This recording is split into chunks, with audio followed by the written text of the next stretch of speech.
सोचिए जरा, एक पल सब कुछ ठीक हो और अगले ही पल आपके पैरों तले जमीन हिलने लगे। आज हम एक ऐसी ही कहानी सुनेंगे, एक 11 साल की बच्ची जस्मा की। उसने ना सिर्फ इस खौफनाक मंजर को जिया, बल्कि उसकी आंखों से हम उस पूरी तबाही को महसूस करेंगे। ये जो दिल दहला देने वाली आवाजें हैं ना, ये हमें सीधा उसी पल में ले जाती हैं जब सब कुछ बस बदलने ही वाला था। और ये तस्वीर देखिए, ये उस खौफ और अफरा तफरी को दिखाती है जब जमीन हिलना शुरू हुई थी। बस यही वो पल था जिसने जस्मा और उसके गांव की दुनिया को हमेशा हमेशा के लिए बदल कर रख दिया। पता है, भूकंप तो शायद कुछ मिनटों में ही खत्म हो गया, लेकिन उसका डर, उसकी यादें, वो जस्मा के सपनों में सालों तक आती रहीं। मतलब घटना के 6 साल बाद भी वो रात में उन यादों से कांप उठती थी। तो ये कहानी है जस्मा की, गुजरात के कच्छ इलाके की एक 11 साल की लड़की जिसने 2001 के उस भूकंप को अपनी आंखों से देखा था। चलिए उसकी नजरों से उस पल को और करीब से महसूस करते हैं जब धरती कांप उठी थी। तो ये बात है 26 जनवरी 2001 की सुबह की। एक बिल्कुल नॉर्मल दिन। गांव के सब लोग स्कूल में इकट्ठे हुए थे टीवी पर गणतंत्र दिवस की परेड देखने के लिए। माहौल में खुशी थी, जश्न था, लेकिन किसी को क्या पता था कि कुछ ही पलों में ये सब मातम में बदल जाएगा। तो फिर भूकंप के झटकों के ठीक बाद क्या हुआ? चलिए देखते हैं कि कैसे उस तबाही के बीच लोगों ने अपनी और अपनों की जान बचाने के लिए जद्दोजहद की। जस्मा बताती है कि कुछ ही मिनटों में पूरा का पूरा गांव जमीन पर सपाट हो गया था। सब कुछ, कपड़े, बर्तन, अनाज, खाना, सब कुछ मलबे के नीचे दब गया था। सोचिए, एक झटके में लोगों के पास कुछ भी नहीं बचा।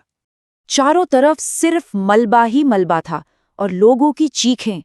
इसी बीच जस्मा खुद भी घायल हो गई थी। उसका पैर फ्रैक्चर हो गया था। और सबसे बुरी बात क्या थी? जिस अस्पताल में लोग इलाज के लिए जाते, वो खुद टूट चुका था। घर तो शायद दोबारा बन जाते, लेकिन जो अपने चले गए, उनका क्या? इस भूकंप में जस्मा के गांव में 6 लोगों की मौत हुई। उसके नानाजी भी घरों के नीचे दब गए थे। मतलब इस तबाही ने सिर्फ घर नहीं तोड़े, बल्कि कई परिवारों को हमेशा के लिए बिखेर दिया। और ये तबाही सिर्फ जस्मा के गांव तक ही नहीं थी। टीवी पर जो खबरें आ रही थीं, वो और भी डराने वाली थीं। पास के शहर भुज में तो हालत और भी बदतर बताए जा रहे थे। हजारों लोगों के मरने या मलबे में फंसे होने का डर था। मतलब ये तबाही बहुत बहुत बड़े पैमाने पर हुई थी। लेकिन ऐसी मुश्किल में भी इंसानियत जिंदा थी। गांव के सरपंच थे मोटा बापू। उन्होंने इस अफरा तफरी में अपना गोदाम खोल दिया और गांव के हर इंसान को चावल और गेहूं दिया। ये एक छोटी सी पहल थी, पर उस अंधेरे में उम्मीद की पहली किरण जैसी थी। एक दूसरे का सहारा तो था, पर इतनी बड़ी तबाही से लड़ने के लिए बाहर से मदद की भी जरूरत थी। तो चलिए अब देखते हैं कि जब मदद पहुंचना शुरू हुई, तब क्या हुआ। धीरे धीरे शहरों से लोग मदद के लिए आने लगे। अपने साथ खाना, दवाइयां, कपड़े सब लेकर आए। ये बहुत बड़ी राहत थी, लेकिन इसके साथ ही कुछ नई मुश्किलें भी सामने आ गईं। असल में भूकंप से बचना तो बस पहली चुनौती थी। असली लड़ाई तो अब शुरू हुई थी। कड़ाके की ठंड और रहने के लिए सिर्फ प्लास्टिक के टेंट। ऊपर से डर और ठंड की वजह से रात रात भर किसी को नींद नहीं आती थी। फिर कुछ समय बाद मदद के लिए इंजीनियर्स और आर्किटेक्ट्स भी पहुंचे। वो अपने साथ भूकंप से बचाने वाले घरों के स्पेशल डिजाइन लेकर आए। ये एक अच्छी बात थी, लेकिन इसने गांव वालों के मन में एक सवाल खड़ा कर दिया। क्या नए और सुरक्षित घर बनाने के लिए वो अपने पुराने तौर तरीकों को छोड़ दें? और यहीं पर एक दुविधा खड़ी हो गई। एक तरफ थे एक्सपर्ट्स जो कह रहे थे कि स्पेशल डिजाइन वाले घर बनाओ जो दोबारा भूकंप आने पर ना गिरें। दूसरी तरफ थे गांव वाले जिन्हें चिंता थी कि अगर बाहर वाले लोग घर बनाएंगे तो हमारा गांव हमारे पुराने गांव जैसा नहीं दिखेगा। मतलब ये लड़ाई थी सुरक्षा और पहचान के बीच। तो गांव वालों ने क्या किया? उन्होंने एक बीच का रास्ता निकाला, एक ऐसा रास्ता जिसमें सुरक्षा भी हो और उनकी परंपरा भी जिंदा रहे। उन्होंने तय किया कि वो अपने घर खुद ही बनाएंगे, अपने पारंपरिक तरीके से।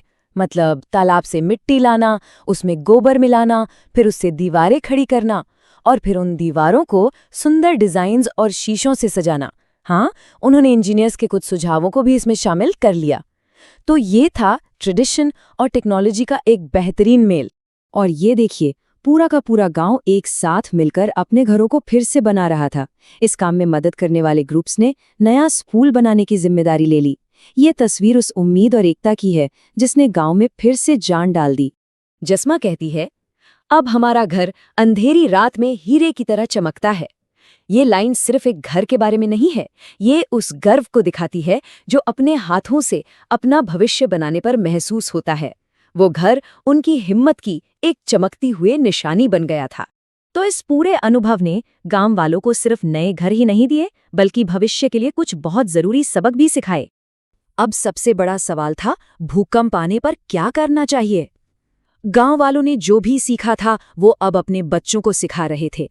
नए स्कूल में भी बच्चों को आपदा से बचने के तरीके सिखाए जाने लगे, ताकि अगली पीढ़ी हर खतरे के लिए तैयार रहे। और वो सबक क्या थे? बहुत सिंपल। पहला, अगर हो सके तो फौरन घर से बाहर निकलकर किसी खुली जगह पर चले जाओ। दूसरा, अगर बाहर नहीं निकल सकते तो किसी मजबूत चीज जैसे टेबल के नीचे छिप जाओ और उसे कस के पकड़ लो। ये दो बहुत ही आसान से कदम हैं जो जानें बचा सकते हैं। तो आखिर में सवाल ये उठता है कि अतीत को याद रखना किसी समुदाय को एक मजबूत और सुरक्षित भविष्य बनाने में कैसे मदद करता है? जस्मा की कहानी इसका सबसे अच्छा जवाब है। ये हमें दिखाती है कि सबसे बड़ी मुश्किलों के बाद भी इंसानियत जीतती है।